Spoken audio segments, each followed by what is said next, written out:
kasih setiamu yang ku alami dalam hidupku. Terima kasih Yesus untuk kebaikanmu sepanjang hidupku.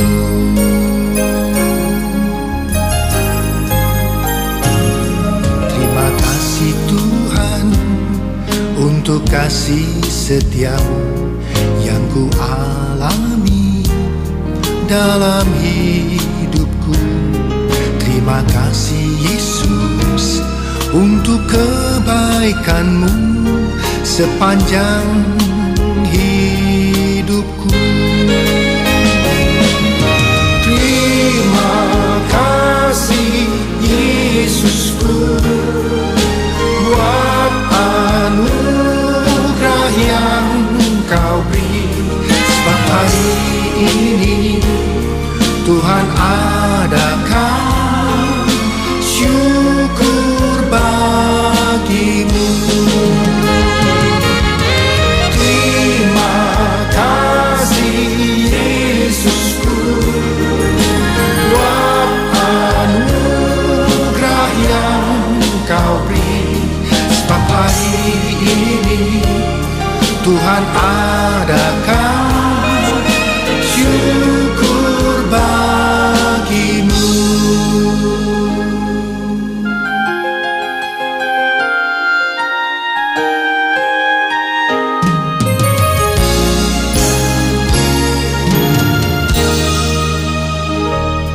Terima kasih Tuhan untuk kasih setiamu yang ku alami dalam hidupku. Terima kasih Yesus untuk kebaikanmu sepanjang hidupku. Terima kasih Yesusku buat anugerah yang Kau beri.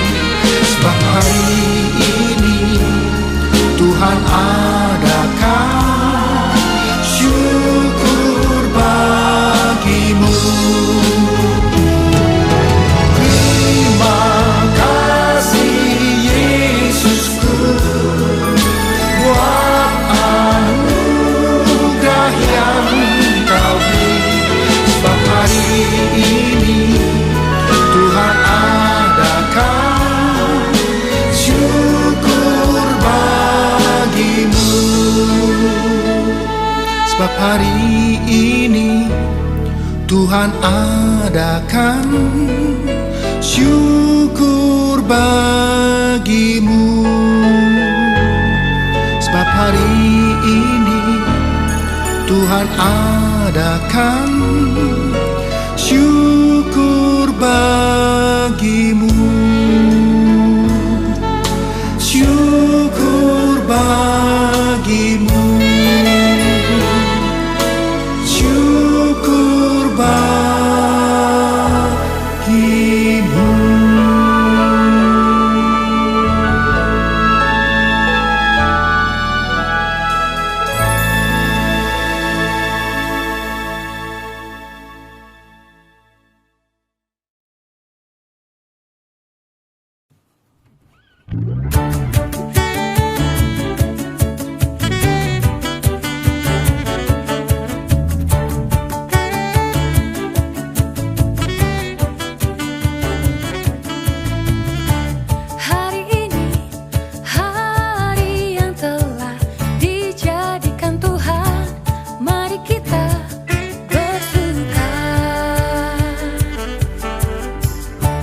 Hari ini, hari yang telah dijadikan Tuhan, mari kita bersuka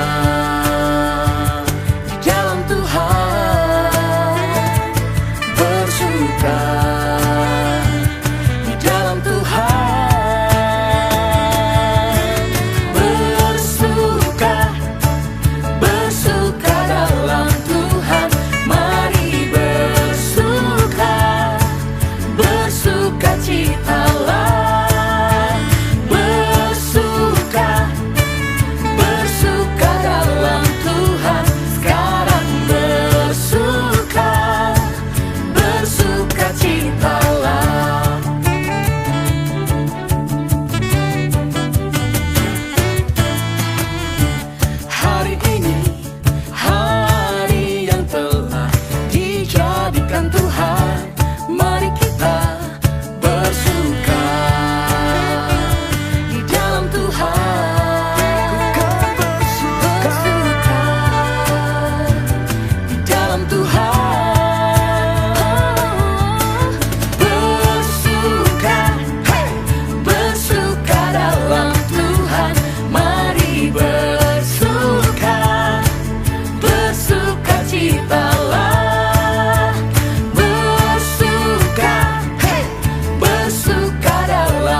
Hidupku menggenapi firman-Mu,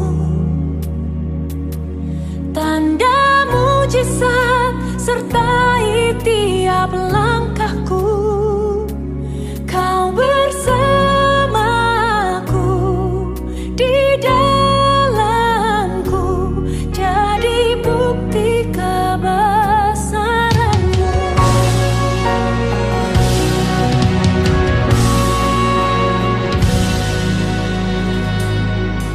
Tuhan, Kau sempurna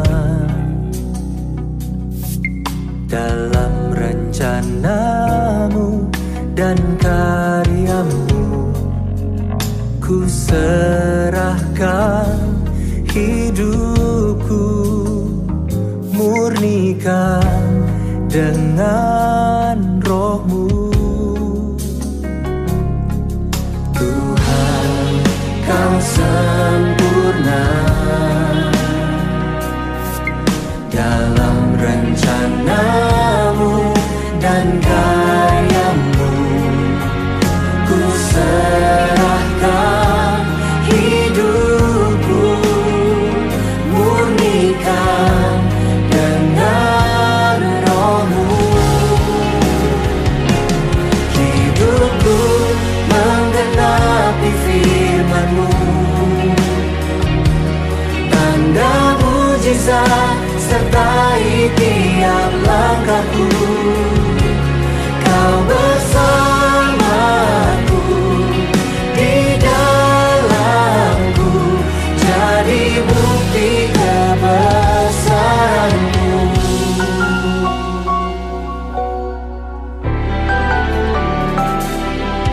Tuhan, Kau sempurna dalam rencana-Mu dan karya-Mu. Ku serahkan hidupku, murnikan dengan Roh-Mu. Hidupku menggenapi firman-Mu, tanda mujizat sertai tiap langkahku. Kau bersamaku di dalamku, jadi bukti kebesaran-Mu.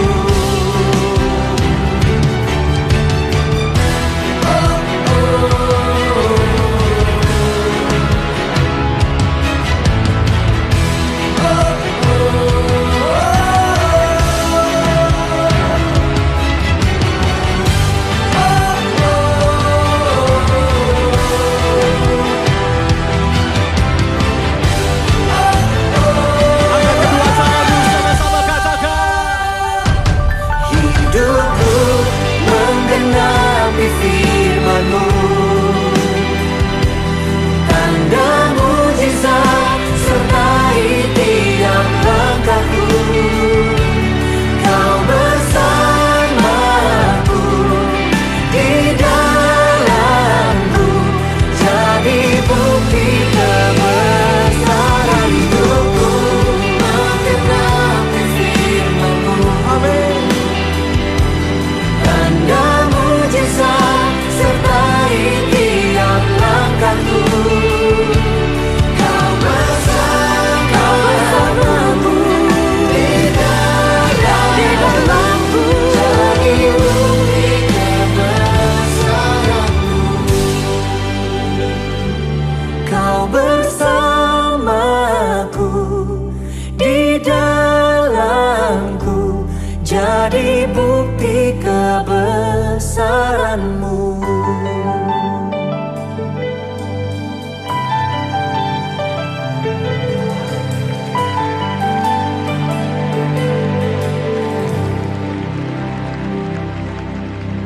Shalom, kita bersyukur karena kebaikan Tuhan sehingga kita boleh bertemu lagi dalam ibadah kita pada hari ini. Kita akan mempersiapkan hati dan pikiran kita untuk masuk dalam perjamuan kudus. Mari kita menyiapkan roti atau biskuit, air atau anggur, apapun yang ada di rumah yang dapat kita pakai dalam perjamuan kudus pada hari ini. Tuhan Yesus pada malam ia diserahkan, ia mengambil roti dan sesudah itu ia mengucap syukur atasnya. Ia memecah-mecahkannya dan berkata, "Inilah tubuhku yang diserahkan bagi kamu. Perbuatlah ini menjadi peringatan akan aku. Makanlah." Demikian juga ia mengambil cawan. Sudah makan lalu berkata, "Cawan ini adalah perjanjian baru yang dimateraikan oleh darahku.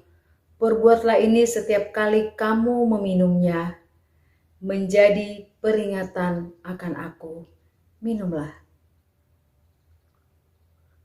Mari kita berdoa. Ya Tuhan, kami berterima kasih oleh karena Engkau yang sudah mati di atas kayu salib bagi kami. Melalui perjamuan kudus ini, kami mengingat kembali betapa baiknya Tuhan bagi kami, yang telah menyelamatkan kami, yang telah mati di atas kayu salib bagi dosa-dosa kami. Terima kasih untuk semua kebaikan Tuhan kepada kami.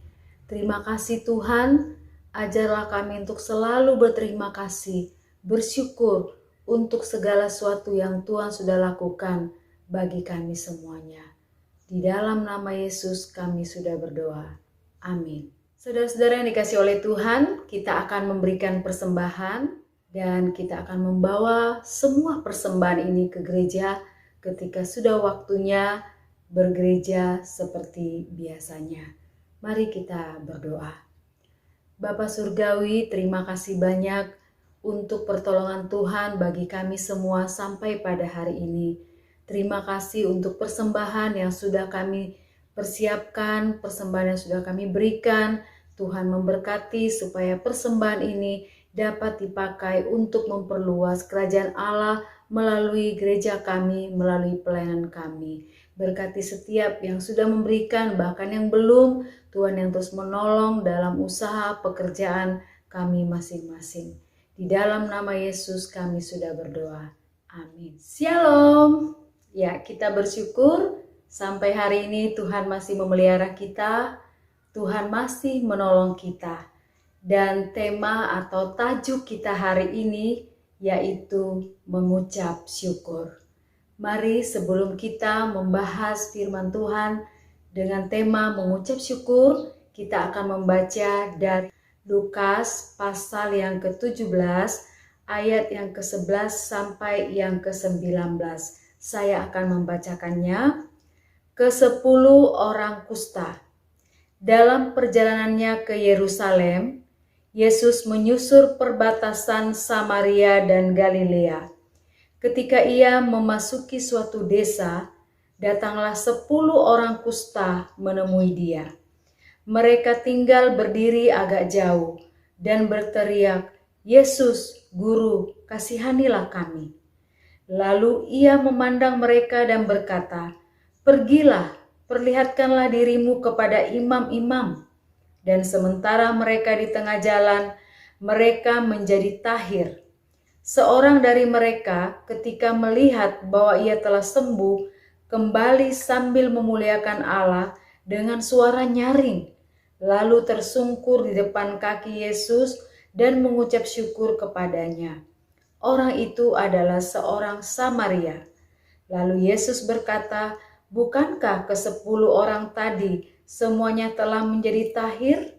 Di manakah yang 9 orang itu?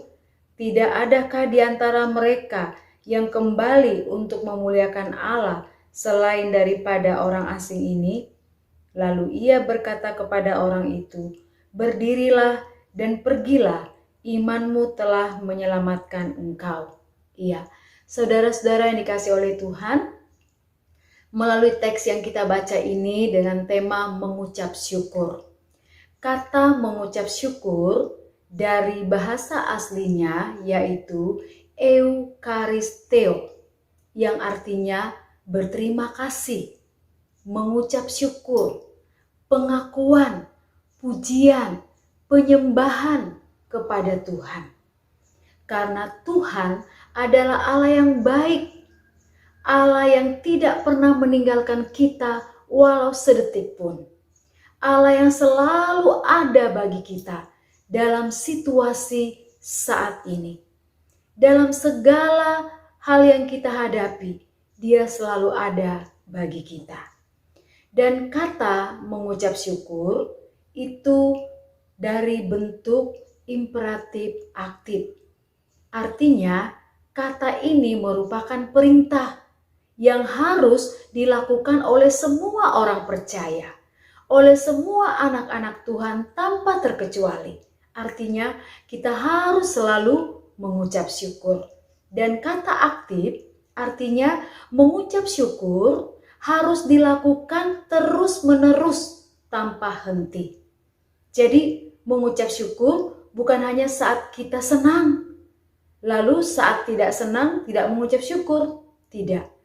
Mengucap syukur selalu harus kita lakukan saat kita senang maupun tidak senang, saat kita berhasil maupun tidak berhasil, saat kita untung maupun buntung, atau untung ataupun tidak beruntung, kita harus selalu mengucap syukur. Nah, saudara-saudara yang dikasihi oleh Tuhan, dalam teks yang sudah kita baca tadi, di dalam Lukas pasal 17 ayat 11 sampai ayat yang ke-19, itu mengisahkan tentang ke-10 orang yang sakit kusta.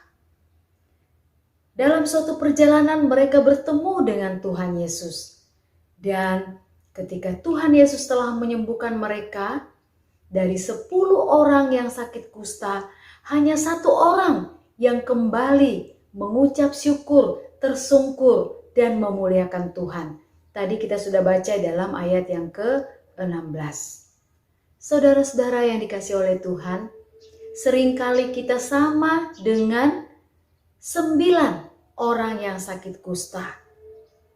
Ketika kita membutuhkan pertolongan Tuhan, kita datang mencari Tuhan.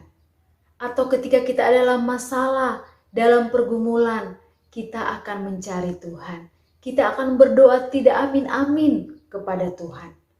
Tetapi ketika kita sudah ada dalam situasi aman dan nyaman, kadang-kadang kita melupakan Tuhan. Nah, saudara yang dikasihi oleh Tuhan, melalui teks ini kita akan belajar 3 hal dari peristiwa ke-10 orang yang sakit kusta. Bagian yang pertama yang akan kita pelajari yaitu sadar diri. Sadar diri, bagian yang pertama kita baca di dalam Lukas 17 ayat 12 dan 13. Ketika ia memasuki suatu desa, datanglah 10 orang kusta menemui dia. Mereka tinggal berdiri agak jauh dan berteriak, "Yesus Guru, kasihanilah kami." Nah, dalam ayat 12 dan 13 dijelaskan bahwa orang kusta ini ketika mereka bertemu dengan Yesus, mereka berdiri agak jauh. Mereka tidak berani mendekat kepada Tuhan. Mereka sadar diri bahwa mereka adalah orang-orang yang sedang mengalami sakit. Di mana pada masa itu sakit kusta merupakan sebuah penyakit yang mengerikan, penyakit yang menakutkan. Karena penyakit kusta, penyakit yang menular. Sehingga orang-orang tidak akan berani untuk mendekati orang lain, ataupun mereka, orang yang sakit kusta, terkadang diasingkan dari masyarakat yang banyak. Nah, mereka biasanya tinggal di tempat yang jauh dari masyarakat. Ya mungkin mirip-mirip ya seperti penyakit COVID saat ini, orang akan isoman, tidak bisa bertemu teman-teman, bertemu saudara, bertemu keluarga. Nah, inilah yang dirasakan oleh orang-orang yang sakit kusta. Jadi mereka sadar diri, mereka sadar mereka tidak layak. Selain itu, penyakit kusta pada masa itu dianggap sebagai hukuman bagi orang yang melakukan dosa, sehingga mereka tahu diri bahwa mereka tidak layak untuk datang mendekat. Tapi mereka sangat membutuhkan pertolongan Tuhan. Tuhan, kasihanilah kami. Nah, kita belajar dari kisah ini. Kita pun orang-orang yang sebenarnya tidak layak di hadapan Tuhan. Kita adalah orang-orang yang berdosa. Kita banyak kali melukai hatinya Tuhan. Kita banyak sekali gagal mengasihi Tuhan. Tuhan berulang kali menolong kita, mengasihi kita, mengampuni kita. Tapi kita juga berulang kali melakukan kesalahan yang sama. Nah, tetapi kita melihat Tuhan tidak pernah melupakan kita. Tuhan tidak pernah memperhitungkan semua pelanggaran dan kesalahan kita. Justru sebaliknya, Tuhan selalu ada bersama dengan kita. Tuhan selalu memberikan pertolongan kepada kita. Tuhan selalu meluputkan kita dari mara bahaya. Bahkan Tuhan masih memberikan kepercayaan-kepercayaan kepada kita untuk melayani Dia. Sehingga tidak ada alasan bagi kita untuk tidak mengucap syukur kepada Tuhan. Dia terlalu baik dan sangat baik bagi kita. Mari kita terus mengucap syukur. Kita sadar diri kita tidak layak. Tetapi Tuhan mengangkat kita, Tuhan mengampuni kita, Tuhan mengasihi kita, bahkan memberikan kepercayaan-kepercayaan, kesempatan-kesempatan yang istimewa bagi kita masing-masing. Itu adalah poin yang pertama. Kita harus sadar diri siapa kita di hadapan Tuhan. Yang kedua, kita belajar dari kisah orang yang sakit kusta. Mereka selalu taat kepada Tuhan. Ketika Tuhan bertemu dengan orang kusta, di dalam ayat 14 dikatakan, "Pergilah, perlihatkanlah dirimu kepada para imam." Sementara mereka di tengah jalan, mereka menjadi sembuh. Pergilah. Nah, jadi poin yang kedua yaitu selalu taat. Ketika Tuhan menyuruh mereka untuk pergi bertemu dengan para imam, mereka tidak berdalih. Mereka tidak membuat alasan, tetapi mereka segera melakukan perintah untuk pergi bertemu dengan para imam. Nah, di sini kita melihat bahwa orang-orang kusta ini taat kepada perintah Tuhan. Mereka tidak seperti bangsa Israel. Ketika keluar dari Mesir, mereka seringkali ditolong Tuhan. Tuhan berikan jalan keluar bagi mereka, tapi mereka seringkali tidak taat. Bahkan mereka bersungut-sungut, selalu bersungut, selalu tidak bisa menerima apa yang Tuhan sudah buat bagi mereka, sekalipun mereka tahu itu hal yang terbaik buat mereka. Nah, saudara-saudara, mari kita belajar untuk selalu taat. Tidak selalu bersungut-sungut, tapi kita mau berterima kasih sampai hari ini Tuhan masih menolong kita. Tuhan masih memberikan pekerjaan kepada kita. Tuhan masih memberikan kita perintah-perintah yang harus kita lakukan. Tuhan mau mengajar kita untuk selalu taat kepadanya. Sekalipun situasinya tidak memungkinkan untuk taat, kita harus belajar untuk taat. Sekalipun situasinya sangat berat, tapi kita harus belajar untuk taat akan firman Tuhan. Taat apa yang Tuhan mau untuk kita lakukan dalam hidup kita masing-masing. Mari kita lihat orang-orang Samaria, sekalipun dalam situasi mereka sakit, tapi mereka bersedia taat kepada perintah yang diberikan oleh Tuhan kepada mereka. Pada masa-masa ini sangat sulit orang untuk taat, sulit orang untuk melakukan firman Tuhan, sulit orang untuk datang kepada Tuhan, karena mereka dalam kondisi yang sangat berat, sangat sulit secara ekonomi, sangat sulit secara situasi politik dan semua keadaan saat ini. Tetapi semakin berat tantangan yang kita hadapi, mari kita semakin taat kepada Tuhan. Poin yang ketiga yang kita belajar yaitu selalu bersyukur. Orang Samaria, 1 dari 10 orang yang sakit kusta ini, adalah orang yang tahu berterima kasih. Ketika Tuhan sudah menyembuhkan dia, ia berteriak bersorak dengan nyaring. Dan kemudian dia tersungkur di bawah kaki Yesus mengucap syukur. Dan kemudian dia memuliakan Tuhan. Nah, kita belajar dari orang Samaria ini. Orang Samaria adalah orang yang sebenarnya tidak diperhitungkan. Mereka kebanyakan adalah orang-orang yang hasil dari perkawinan campur ketika pembuangan di Babel. Banyak orang Israel yang menikah dengan orang-orang penduduk asli yang ada di sana. Sehingga mereka seringkali dianggap sebagai kelas yang kedua. Tetapi justru orang Samaria banyak sekali memberikan contoh atau teladan yang baik bagi kita.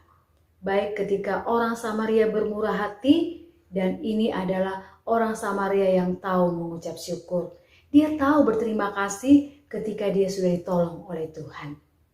Nah, saudara-saudara yang dikasih oleh Tuhan, kita seringkali tidak tahu berterima kasih ketika Tuhan sudah menolong kita. Ketika kita belum mendapat pekerjaan, kita bilang sama Tuhan, Tuhan, berikan aku pekerjaan. Kalau aku sudah mendapat pekerjaan, aku akan setia datang beribadah. Tapi nyatanya, setelah mendapat pekerjaan, kita lupa dengan janji kita. Tuhan, kalau nanti aku sudah punya uang banyak, kalau Tuhan sudah memberkati usahaku, kalau Tuhan sudah memberkati hidupku, aku akan memberikan persembahan syukurku kepada Tuhan. Tapi setelah kita mendapatkan semua yang kita doakan, kita lupa akan janji kita kepada Tuhan. Atau kita juga berkata, Tuhan, kalau aku sudah sembuh dari sakitku, maka aku akan semakin setia menolong, semakin setia berbagi, semakin setia untuk mengajak teman-teman datang ke gereja. Tapi semuanya itu kita ingkari. Nah, saudara-saudara yang dikasih oleh Tuhan, marilah kita belajar seperti orang Samaria ini. Dia satu-satunya yang tahu datang berterima kasih ketika Tuhan sudah menolong dia. Memang situasi saat ini berat rasanya atau sangat sulit untuk bersyukur, sulit untuk berterima kasih. Tetapi ketika dalam situasi ini kita mampu mengucap syukur, kita mampu berterima kasih, justru disitulah letak kekuatan kita. Di dalam bersyukur ada kuasa, di dalam berterima kasih ada kekuatan yang Tuhan akan terus anugerahkan kepada kita. Dan di dalam bersyukur atau berterima kasih terletak sebuah komitmen positif bahwa kita adalah anak-anak Tuhan yang punya Bapa di surga, yang kaya, yang memiliki segala-galanya. Dia sanggup memberikan apapun jika dia mau. Dia sanggup melakukan apapun jika dia berkenan. Sehingga tidak ada alasan bagi kita untuk tidak bersyukur kepadanya. Belajarlah dari orang Samaria. Dia mampu seorang diri datang kembali bersyukur kepada Tuhan. Mari kita menjadikan mengucap syukur menjadi gaya hidup kita setiap hari. Dan lihatlah apa yang Tuhan akan lakukan bagi kita. Tentu saja dengan selalu mengucap syukur, hati kita gembira, semangat kita ada, kita akan sehat secara fisik, secara rohani. Dan yang lebih penting, hidup kita pasti akan memuliakan Tuhan. Coba kalau kita selalu ada di samping orang yang selalu bersungut, selalu mengeluh, pasti kita juga akan ikut terpuruk dengan apa keadaan dia atau kata-kata dia. Tapi kalau kita ada di samping orang yang selalu senang, selalu bersyukur, selalu berterima kasih, maka aura positif itu juga akan mempengaruhi kita. Nah, kita mau menjadi berkat atau mau menjadi batu sandungan? Itu bergantung kepada kita semua. 1 Tesalonika pasal 5 ayat 18, mengucap syukurlah dalam segala hal, sebab itulah yang dikehendaki Allah di dalam Kristus Yesus bagi kamu. Jadi mengucap syukurlah senantiasa karena itu yang dikehendaki Tuhan. Itu yang diinginkan Tuhan. Bukan bersungut-sungutlah senantiasa, tapi bersyukurlah senantiasa. Mengucap syukurlah senantiasa. Biarlah kebenaran firman Tuhan menjadi berkat bagi kita. Selalu mengucap syukur dalam segala situasi, menyenangkan atau tidak menyenangkan. Dalam segala musim yang kita hadapi saat ini, teruslah tersenyum, teruslah bersyukur. Maka yakinlah Tuhan akan terus menolong kita dan tidak akan pernah meninggalkan kita. Amin. Mari kita berdoa. Bapa Surgawi, terima kasih kebenaran firman Tuhan hari ini mengingatkan kami supaya kami belajar untuk selalu mengucap syukur. Apapun situasi yang kami alami saat ini, ajar kami Tuhan untuk tidak bersungut, untuk tidak marah kepada Tuhan. Tetapi sebaliknya, kami mau selalu bersyukur, selalu berterima kasih. Karena kami tahu situasi apapun yang kami hadapi, Tuhan sedang melakukan suatu rencana yang terbaik untuk kami. Tuhan punya maksud di balik semua situasi yang sedang kami alami. Sehingga tidak ada alasan bagi kami untuk tidak mengucap syukur. Dan tolong kami menjadikan mengucap syukur adalah gaya hidup kami sebagai anak-anak Tuhan. Berkati setiap kami yang saat ini berada dalam persoalan, pergumulan, mungkin belum mendapatkan pekerjaan, mungkin bergumul karena sakit, mungkin juga bergumul dengan ekonomi kami. Kami berdoa Tuhan yang memberkati, Tuhan yang menolong, Tuhan yang memberikan jalan keluar, memberikan kesembuhan, memberikan kesehatan kepada masing-masing kami. Dan kami juga berdoa untuk program pemerintah untuk memberikan vaksin kepada seluruh masyarakat. Kiranya Tuhan yang menolong semua langkah-langkah yang dilakukan pemerintah untuk memberantas penyakit COVID ini, Tuhan menolong dalam semuanya. Kami hanya berdoa, bermohon kepada Tuhan, supaya Tuhan memulihkan situasi ekonomi, politik, sosial, budaya. Tuhanlah yang bekerja di dalam semuanya. Berikan hikmat kepada para pemerintah untuk mengambil tindakan yang bijaksana demi untuk menolong setiap rakyat dan demi untuk kemajuan bangsa dan negara kami. Terima kasih Tuhan, kami berdoa terus juga untuk gereja kami, bahkan semua tim pelayanan yang terus berjuang untuk melayani sekalipun dalam situasi dan keadaan seperti ini. Kami doakan Tuhan memberikan kekuatan, kesehatan, jauhkan dari virus COVID, berikan kekompakan, kerjasama yang baik satu dengan yang lain, demi untuk pekerjaan dan kemuliaan bagi Tuhan. Terpujilah Engkau Tuhan, di dalam nama Yesus kami sudah berdoa, kiranya kasih karunia dari Allah, persekutuan dalam Yesus Kristus, memberkati kita sekalian, mulai saat ini sampai selama-lamanya. Amin. Shalom, Tuhan Yesus memberkati.